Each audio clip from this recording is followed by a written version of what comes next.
ഒരു പെൺകുട്ടിയുടെ ബെഡ്റൂമിൽ അവളുടെ ഒപ്പം തന്നെ നീളമുള്ള ഒരു മനോഹരമായിട്ടുള്ള ഒരു മിറർ ഉണ്ടായിരുന്നു, ഒരു കണ്ണാടി ഉണ്ടായിരുന്നു.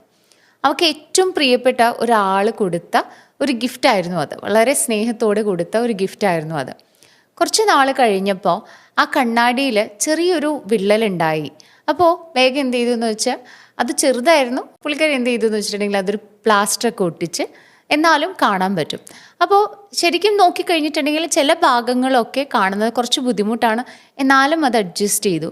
എല്ലാ ദിവസവും ആ കണ്ണാടിയുടെ മുമ്പിൽ വന്നിരുന്നു. അവൾ നന്നായിട്ട് ഒരുങ്ങി, കണ്ണെഴുതി, പൊട്ടുകുത്തി, അങ്ങനെ വളരെ നല്ല സന്തോഷത്തോടു കൂടി റെഡിയായിട്ട് പോയി. കുറച്ച് ദിവസം കഴിഞ്ഞപ്പോൾ വീണ്ടും ആ കണ്ണാടിയിൽ ഒരു വിള്ളലും കൂടി വന്നു. അപ്പോഴും അതൊന്ന് തുടച്ച് വൃത്തിയാക്കി ഒരു പ്ലാസ്റ്റർ ഒട്ടിച്ച് ഒന്നും കൂടി സ്മൂത്തൻ ചെയ്ത്, മുമ്പത്തെ അത്രയും വലിയൊരു ചിരി ഇല്ല എങ്കിൽ പോലും ശരിയാണ്, കുറച്ച് വേദനിച്ചു, എന്നാലും പിന്നീട് മുന്നോട്ട് പോയി.